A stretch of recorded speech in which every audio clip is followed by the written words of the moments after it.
నమస్కారం ఏరువాక బులెటిన్ కు స్వాగతం. ముందుగా ముఖ్యాంశాలు. ఒడిశా నుంచి తమిళనాడు వరకు అల్పపీడన ద్రోణి, కోస్తాంధ్రలో వర్షాలు పడతాయంటున్న వాతావరణ వాణి.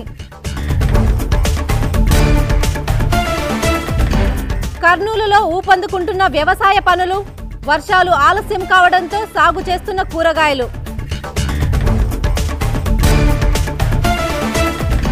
ప్రాంతాలను బట్టి సాగు చేసుకోవాల్సిన వరి వంగడాలు, వాతావరణాన్ని అనుసరించి పండిస్తే అధిక దిగుబడులు. వేరుశెనగ పంటను ఆశించే వివిధ రకాల తెగుళ్లు నివారించడానికి ఉపయోగపడే రసాయన మందులు. ఒరిస్సా నుంచి దక్షిణ తమిళనాడు వరకు అల్పపీడన ద్రోణి కొనసాగుతోంది. దీనికి తోడు వాయువ్య పశ్చిమ మధ్య బంగాళాఖాతంలో రుతుపవనాలు చురుకుగా సాగుతున్నాయి. ఈ కారణంగా కోస్తాంధ్రలో వర్షాలు కురుస్తాయని విశాఖ వాతావరణ కేంద్ర అధికారులు తెలియజేశారు. నైరుతి రుతుపవన ప్రభావము కోస్తాంధ్ర మీద బలహీనంగా ఉంది.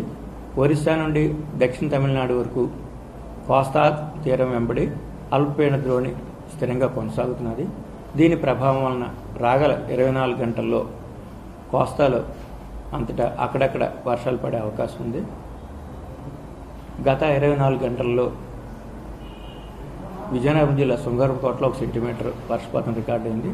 అదేవిధంగా శ్రీకాకుళం, విజయనగరం, విశాఖపట్నంలో అక్కడక్కడ వర్షపాతం కూడా రికార్డు అయింది. రుతుపవనాలు ఆలస్యమైన నెల రోజుల తర్వాత అక్కడక్కడ కొద్దిపాటి వర్షాలు పడుతున్నాయి. కర్నూలు జిల్లాలో కురిసిన వర్షాలతో రైతులు నాగళ్లకు పని చెప్పారు. వరి నారుమళ్లను తయారు చేసుకుంటున్నారు. ఇప్పటికే నారు వేసిన వాళ్ళు నాట్లు పెడుతున్నారు.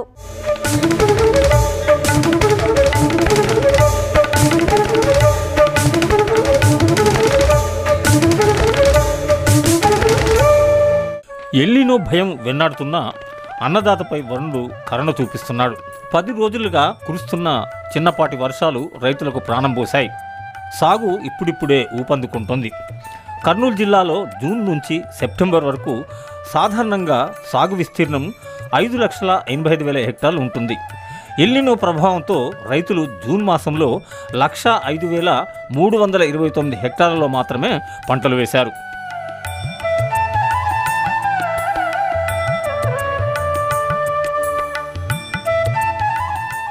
జూలై 4వ వారం నాటికి 32,976 ఎకరాల్లో వేరుశెనగ వేశారని వ్యవసాయ అధికారులు చెప్తున్నారు. గత సంవత్సరం ప్రత్తి పండించిన రైతులకు మంచి ధరలు రావడంతో ఈసారి ఎక్కువగా ప్రత్తిని విత్తుకున్నారు. ఇప్పటికే 91,435 ఎకరాల ప్రత్తి సాగైంది. సరైన వర్షాలు వచ్చి నీటి నిల్వలు పెరిగితే 88,000 ఎకరాల్లో వరి సాగు చేసే అవకాశం ఉంది. వరి ఎక్కువగా పండించే నంద్యాల డివిజన్లో ఇంతవరకు కొన్ని చోట్ల నారు పోయలేదు. మరో 10 రోజుల్లో మంచి వర్షాలు పడితే పరిస్థితి కొంత మారవచ్చని అధికారులు చెప్తున్నారు. అయితే చాలినంత వర్షాలు పడలేదని రైతులు అంటున్నారు. అన్ని జిల్లాల కన్నా కర్నూలు జిల్లాలో కూడా అత్యధిక శాతము వరి పంటను రైతులు సాగు చేయడం జరుగుతుంది. రైతులు పోటీపడి పండించే విధానాన్ని అమలుపరుస్తూ అత్యధిక పంటను పండించుకుంటున్నారు. అందువల్ల ఇప్పుడు సకాలంలో కేసీ కెనాల్కు నీళ్లు వదిలితే రైతులు భూమిని సాగు చేసుకొని అధిక దిగుబడిని సాధించడానికి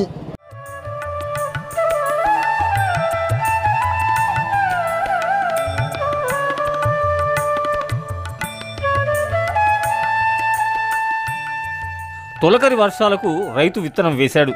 జిల్లాలోని ఎస్ఎల్సి కేసీ కెనాల్ కాలువ కింద 95,585 హెక్టార్లు సాగవుతోంది. ఎగువ రాష్ట్రంలో కురిసిన వర్షాలకు తుంగభద్ర డ్యాం పరవళ్లు తొక్కుతోంది. జల జగడాలు పరిష్కరించి కేసీ, ఎస్ఎల్సి కాలువలకు నీళ్లు వదిలి పంటలను కాపాడాలని ఇక్కడి రైతులు కోరుతున్నారు. మన కర్నూలు జిల్లాలోన సోనా మసూర్ అంటే విపరీతంగా పండించిన వాళ్ళము. కానీ ఈ పొద్దు కేసీ కెనాల్కి నీళ్లు లేనందుకు మేము చాలా నష్టపోతున్నాం. మీరు ఎంత త్వరలో నీళ్ళు ఇస్తే అంత పంట పండిస్తాము.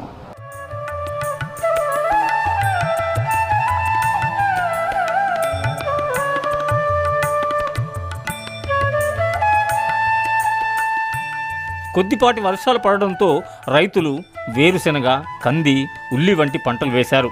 గత సంవత్సరం కన్నా ఈ ఏడాది ఖరీఫ్ సాగు తగ్గుముఖం పట్టిందని వ్యవసాయ అధికారులు అంటున్నారు. వేరుశనగ పంట సాగు తగ్గిందని రైతులు అంటున్నారు.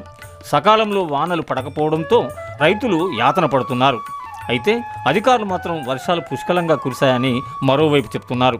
వరి మనకు నార్మల్గా 88,000 హెక్టార్లు నార్మల్ ఏరియా. లాస్ట్ ఇయర్ ఈ టయానికి నర్సరీ వేసేవాళ్ళు, నర్సరీకి నీళ్ళు వదిలేవాళ్ళు. మనకు ఇప్పుడు మేజర్గా కేసీ కెనాలు, ఎల్ఎల్సి, హెచ్ఎల్సి 2 ఉన్నాయి. అట్లా తెలుగంగ ఈ 3 కెనాలు, మళ్ళీ ఎత్తిపోతల పథకాలు ఉన్నాయి. దీనివల్ల దాదాపు 1,00,000 హెక్టార్ల వరకు సాగు అవుతుంది. మనకు జూలై 2nd వీక్లో నీళ్ళు వదిలితే నర్సరీ వేసుకొని ఆగస్టు 3వ వారం 2వ వారం నాసిపోయేవాళ్ళు. ఇంకా నర్సరీ వేయలే రైతులు, ఎందుకంటే కెనాల్లో నీళ్ళు వదులుతారు.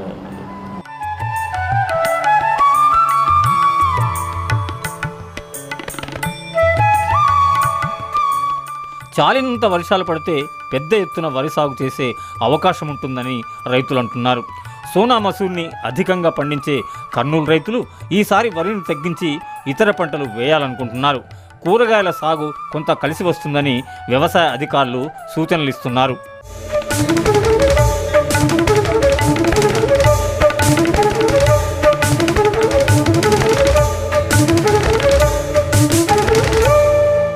ఏరువాకలో చిన్న విరామం.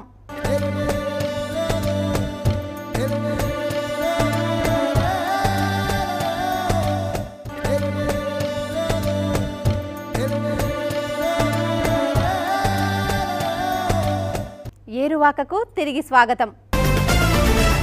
వరిలో ఎన్నో రకాల వంగడాలు అందుబాటులో ఉన్నాయి. అన్ని రకాలు అన్ని ప్రాంతాలకు పనికిరావు. వివిధ ప్రాంతాలకు అనువైన వరి రకాలు సాగు చేసుకోవాలి. ఏ పంట అయినా నేల తీరు, వాతావరణ పరిస్థితుల మీద ఆధారపడి సాగు చేసుకోవాల్సి ఉంది. అయితే వరి సాగు చేస్తే దానిలో సరైన వంగడాన్ని పెంచుకోవాలి. వరిలో మనకు అందుబాటులో ఉన్న రకాలేమిటో ఇప్పుడు చూద్దాం.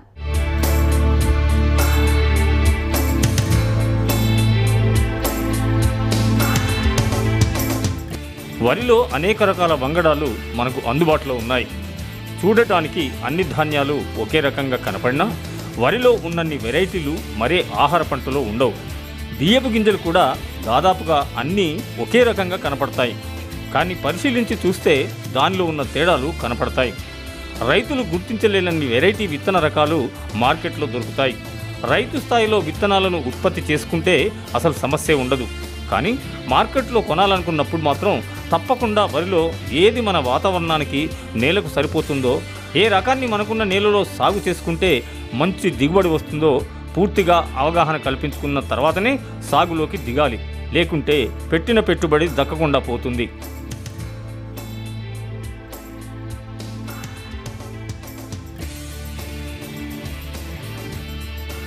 వరిలో ఎన్నో రకాలు అందుబాటులో ఉన్నాయి. ఖరీఫ్లో సాగు చేయడానికి అనువైన రకం గోదావరి వంగడం. దీన్ని MTU 1032 అని పిలుస్తారు. దీని పంటకాలం 150 రోజులుంటుంది. ఇది ఎకరాకు 2.5 టన్నుల వరకు దిగుబడిస్తుంది. ఈ రకం వరి వంగడం సుడిదోమను తట్టుకుంటుంది. దీని గింజ సన్నగా ఉంటుంది. గింజలు కొద్దిపాటి ఎరుపు రంగును కలిగి ఉంటాయి. మొక్క కాండం దళసరిగా ఉంటుంది.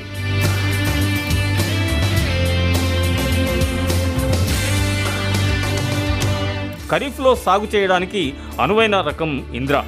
దీన్ని MTU 1061 అని వ్యవహరిస్తారు. దీని పంటకాలం కూడా దాదాపు 150 రోజులుంటుంది. ఇది ఎకరాకు 2.5 టన్నుల దిగుబడినిస్తుంది. ఈ రకం వరి వంగడం సుడిదోమను తట్టుకోగలుగుతుంది.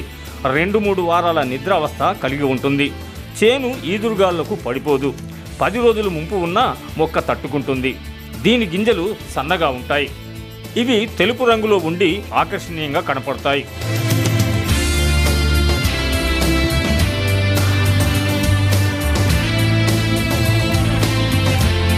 ఇక ఖరీఫ్లో మరో రకం బాపట్ల సన్నాలు.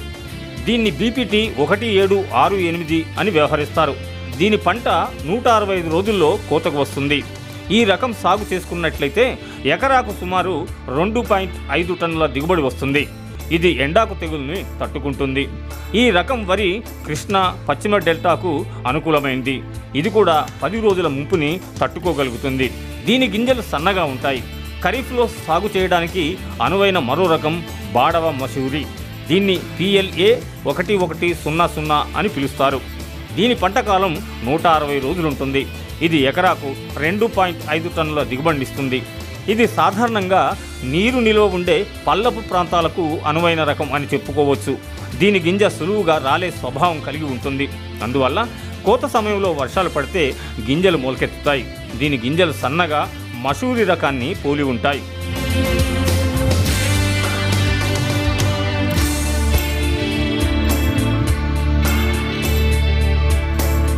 వరిలో సాగుకు బాగా పనికి వచ్చే మరో వంగడం విజేత. ఈ రకాన్ని MTU 1001 అని వ్యవహరిస్తారు. దీని పంట కాలము 120 నుంచి 140 రోజులుంటుంది. ఇది ఖరీఫ్లోనే కాకుండా రబీలోనూ సాగు చేసుకోవడానికి పనికి వచ్చే వరి వంగడం. దీన్ని ఖరీఫ్లో సాగు చేసుకున్నట్లయితే ఎకరాకు సుమారు 2.5 టన్నుల దిగుబడి వస్తుంది. అదే రబీలో సాగు చేసుకుంటే ఎకరాకు 3.2 టన్నుల వరకు దిగుబడి వస్తుంది. ఇది తెల్లదోమతో పాటు అగ్గి తెగుళ్లను తట్టుకుంటుంది. కోస్తా జిల్లాల్లో 2 పంటలు పండించుకోవడానికి ఈ రకం అనువుగా ఉంటుంది. ఇది సన్నబియ్యం రకం. అయితే ఇది జింకు ధాతు లోపాన్ని మాత్రం తట్టుకోలేదు.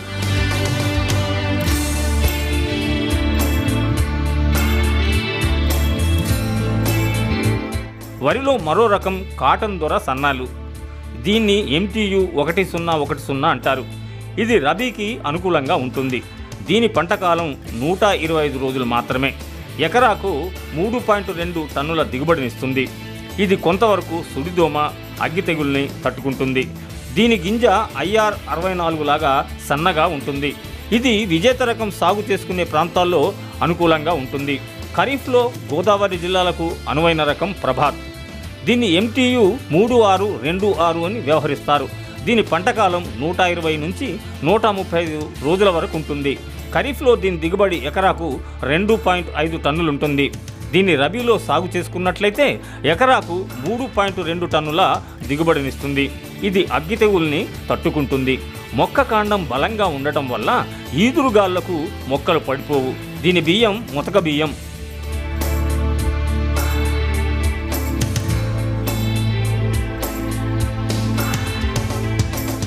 వేరుశెనగ సాగులో చాలా తెగుళ్ల సమస్యలు ఉంటాయి. ఈ తెగుళ్ల వల్ల దిగుబడులు తగ్గిపోతాయి. పంటలో ఎక్కువ శాతం నష్టపోయే అవకాశాలున్నాయి. సకాలంలో తెగుళ్లను గుర్తించి సస్యరక్షణ చర్యలు చేపడితే తెగుళ్ల బారి నుంచి ఈ పంటను కాపాడుకోవచ్చు. సాధారణంగా ఈ పైరులో వచ్చే ఇబ్బందులేమిటో తెలుసుకుందాం.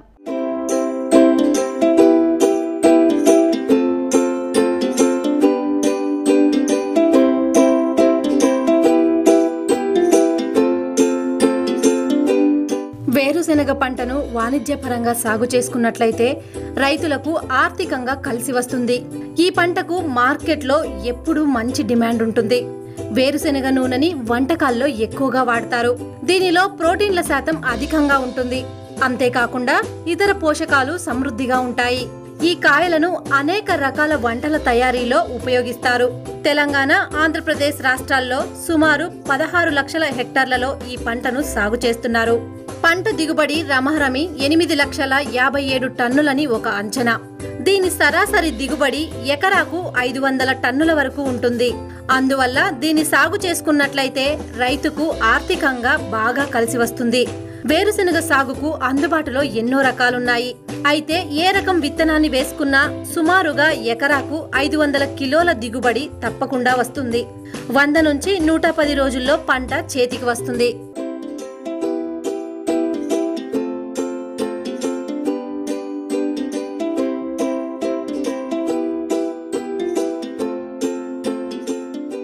వేరుశెనగ సాగులో కొన్ని సమస్యలు ఎదురవుతాయి. ముఖ్యంగా ఈ పంట సాగు చేసినప్పుడు అనేక రకాల తెగుళ్లు వచ్చే అవకాశం ఉంది. ఈ తెగుళ్లు పంటకు తీవ్ర నష్టాన్ని కలుగజేస్తాయి. అయితే సకాలంలో వాటిని అరికట్టుకోవచ్చు. సాధారణంగా వేరుశెనగలో వచ్చే తెగులు ఆకుమచ్చ తెగులు. ఈ ఆకుపచ్చ తెగులులో 2 రకాలున్నాయి. ఒకటి లేత ఆకుపచ్చ తెగులు కాగా రెండవది ముదురు ఆకుపచ్చ తెగులు. పంటలో ఆలస్యంగా కనబడుతుంది. లేత ఆకుపచ్చ తెగులు విత్తనాలు విత్తిన 30 రోజుల తర్వాత ఎప్పుడైనా రావచ్చు. కొంతమంది రైతులు ఈ తెగులుని పెద్దగా పట్టించుకోరు. ఈ తెగులుని అరికట్టకపోతే కాయలోనే కాకుండా కట్టెలోనూ ఎక్కువగా నష్టపోవాల్సి ఉంటుంది. ఈ తెగులు సోకిన మొక్క ఆకులపైన లేత రంగులో మచ్చలు ఏర్పడతాయి. ఆకుల పైభాగంలో ఎరుపు ఇటుక రంగులో పొక్కలుగా మచ్చలు ఏర్పడతాయి. తెగులు మొదటి దశలో అంటే 30 నుంచి 45 రోజుల వయసులోని మొక్కకు సోకినట్లయితే పంట దిగుబడి 20% వరకు తగ్గిపోతుంది.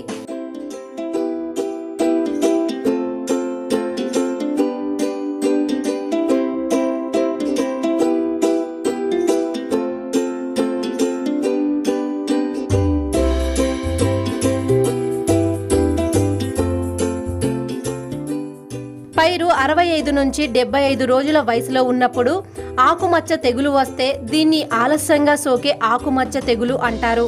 ఈ తెగులు ఆకులపైనే కాకుండా ఆకుల కాడలు, మొక్క కాండం మీద వస్తుంది. వాతావరణం తెగులుకు అనుకూలంగా ఉంటే నల్ల మచ్చలు ఒకదానితో ఒకటి కలిసి ఆకు మొత్తంగా వ్యాప్తిస్తాయి. వాతావరణంలో తేమ 80 నుంచి 95% ఉండి ఉష్ణోగ్రత 20 నుంచి 25 డిగ్రీల సెల్సియస్ ఉంటే ఈ తెగులు ఎక్కువగా వచ్చే అవకాశం ఉంది. ఈ తెగులు సోకి రాలిన ఆకులపై, కాండాలపై శిలీంధ్రం ఆశించి పంటకు ఎక్కువ నష్టం కలిగిస్తుంది.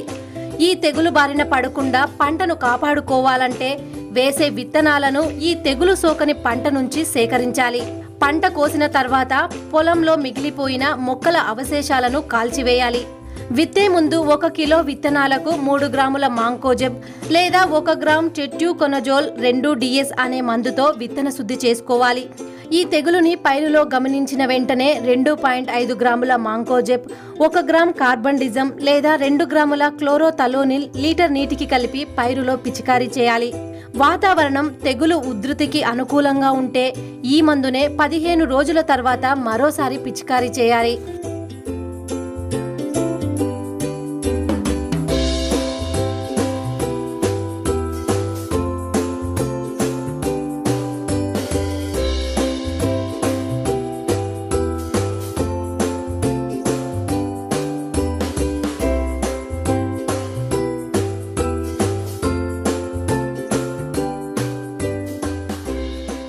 వేరుశెనగ పంటలో కాండం కుళ్ళు తెగులు వచ్చే అవకాశం ఉంది.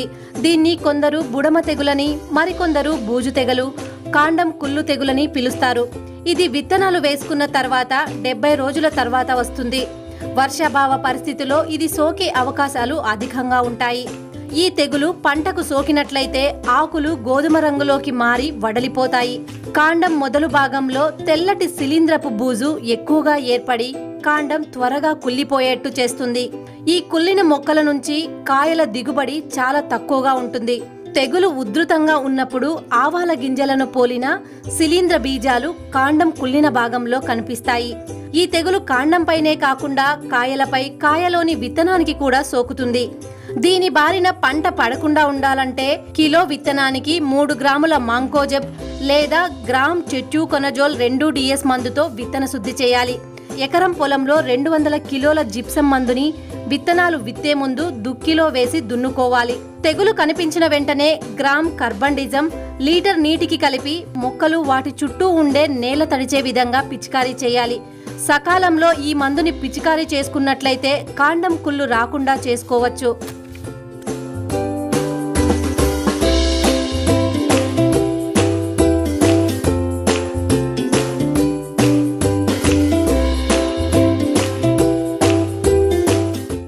ఏరువాకలో మరో చిన్న విరామం.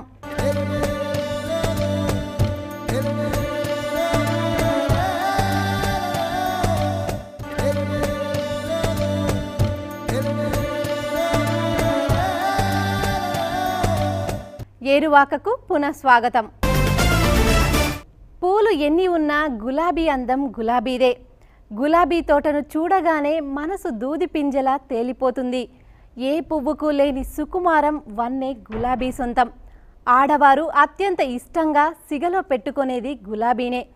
అందుకే గులాబీని రాణి పువ్వుగా పిలుస్తారు. ఈ గులాబీని సాగు చేస్తే రైతులకు మంచి ఆదాయం వస్తుంది.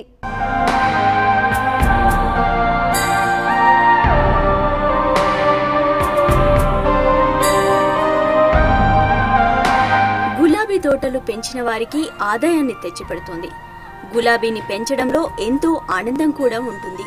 చూపురులను కట్టిపడేసే అందాలు గులాబీ సొంతం. మరే ఇతర పూలకు లేని సొగసు రోజ్లో ఉంటుంది.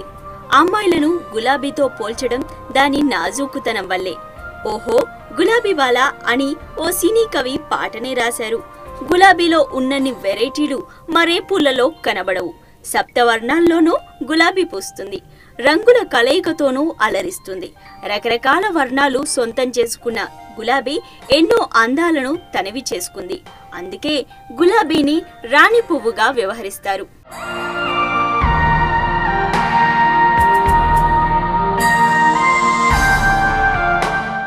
గులాబీని వాణిజ్యపరంగా సాగు చేయడానికి ఫామ్ హౌజులు లేదా బయటి ప్రదేశాలు పనికి వస్తాయి.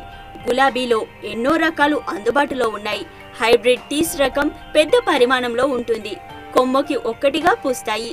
వీటిలో Gladiator, Amalia, Raktima, Pink Panther, Aditya, Mother Teresa వంటి రకరకాలు అందుబాటులో ఉన్నాయి. రోజాలో మరో రకం ఫ్లోరిబాండస్. ఇది మధ్యంతర సైజులో గుత్తులు గుత్తులుగా పూస్తుంది. ఇవి ఎక్కువ రోజులుంటాయి. వీటి రకాలు చాలా ఉంటాయి. డ్యూటిన్, రెంట్రెమ్, వైట్ గోల్డ్, ఆకాశ్ దీపు వంటివి అందుబాటులో ఉన్నాయి. గులాబీలో మరో హైబ్రిడ్ మినియేచర్. దీని మొక్క చిన్నదిగా చిన్న ఆకులు కలిగి ఉంటుంది. అతి చిన్న పూలు పూస్తాయి. దీనిలో కొన్ని రకాలను మనం సాగు చేసుకోవచ్చు. దీనిలో పింక్ స్ప్రే, నర్తకి, ప్రీతి, బేబీ చాక్లెట్ ఉంటాయి. పాలియాంథస్ రకాలు చిన్న చిన్న పూలను వేసవిలో ఇస్తాయి. ఈ రకం మొక్కలు హెడ్జింగ్ కు అనువైనవి. తీగ గులాబీ మొక్కలు తీగలుగా పెరిగి పూలు చిన్నవిగా గుత్తులుగా పూస్తాయి.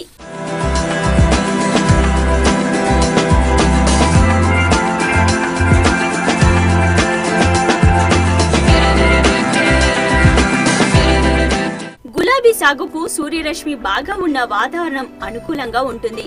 ఉష్ణోగ్రతలోని హెచ్చుతగ్గులు పూల దిగుబడి, నాణ్యతలపై ఎక్కువ ప్రభావం చూపిస్తాయి. పగటి ఉష్ణోగ్రత 30 డిగ్రీల సెల్సియస్, రాత్రి 15 డిగ్రీల సెల్సియస్ అనుకూలంగా ఉంటాయి. 18 డిగ్రీల సెల్సియస్ దగ్గర గులాబీలో రంగు అభివృద్ధి చాలా బాగుంటుంది. గులాబీలను నీడన పడకుండా ఉండే ప్రదేశాల్లో పెంచాలి. నీడ ఎక్కువగా ఉంటే తెగుళ్ల బెడద ఎక్కువగా ఉంటుంది. అంతేకాకుండా మొక్కలు సన్నగా, బలహీనంగా ఉంటాయి.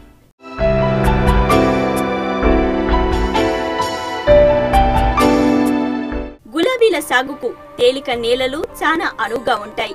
నేల ఉదజని సూచిక 6 నుంచి 6.5 వరకు ఉంటే మంచిది. బరువైన, నీరు ఇంకని నల్ల నేలలు గులాబీ సాగుకు అనుకూలంగా ఉండవు. హైబ్రిడ్ టీస్, ఫ్లోరిబాండాస్ రకాలను బండింగ్ ద్వారా ప్రవర్ధనం చేస్తారు. సాధారణంగా టీ బండింగ్ పద్ధతిలో ప్రవర్ధనం చేస్తారు. మినియేచర్లు, తీగ రకాలు, రూట్ స్టాక్లను కొమ్మ కత్తిరింపుల ద్వారా వ్యాపి చేస్తారు.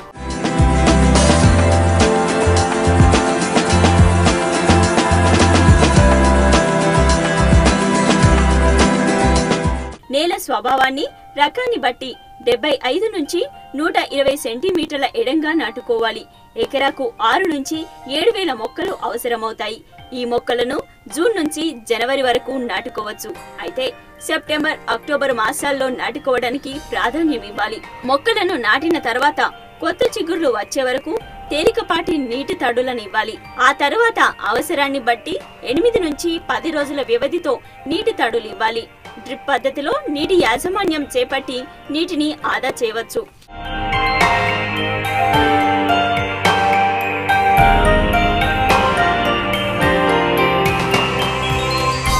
గులాబీ పూలు కొత్త చిగుర్లపై పూస్తాయి కాబట్టి కొమ్మ కత్తిరింపులు తప్పనిసరిగా చేసుకోవాలి. సంవత్సరానికి ఒకసారి వర్షాకాలం అయిపోయిన తర్వాత అక్టోబర్, నవంబర్ నెలల్లో కొమ్మ కత్తిరింపులు చేయాలి. కొమ్మలను కత్తిరించేటప్పుడు చనిపోయిన, ఎండిపోయిన కొమ్మలను తొలగించాలి. అలాగే తెగులు సోకిన, పురుగులు ఆశించిన కొమ్మలను కూడా తీసివేయాలి. బలహీనంగా రూట్ స్టాక్ పై వచ్చే కొమ్మలను తొలగించాలి. బలంగా, ఆరోగ్యంగా ఉన్న కొమ్మలపై తగినంత ఎత్తులో వెలుపలి వైపు ఉన్న మొగ్గలకు సుమారు 5 మిల్లీమీటర్ల పైన పదునైన సికేచర్తో కొమ్మలను ఏటవాలుగా కట్ చేయాలి. కత్తిరించిన కొమ్మలకు బ్లేటెక్స్ పేస్టును పూయాలి.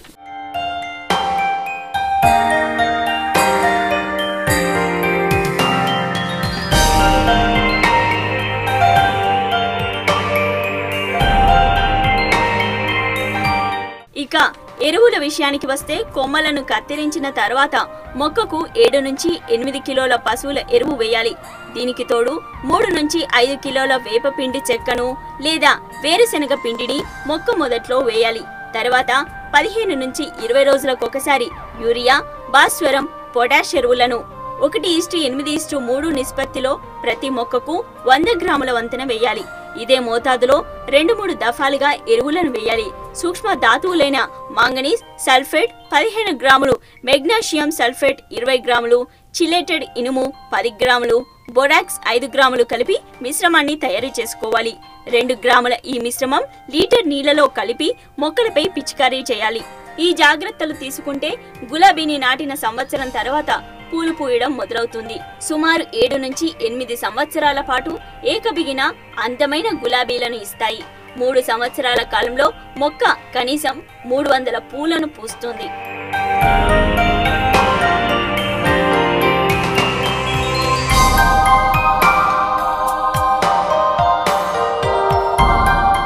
ఇది ఇవాల్టి ఏరువాక. రేపు మరిన్ని విశేషాలతో మళ్ళీ కలుద్దాం. అంతవరకు సెలవు. నమస్కారం.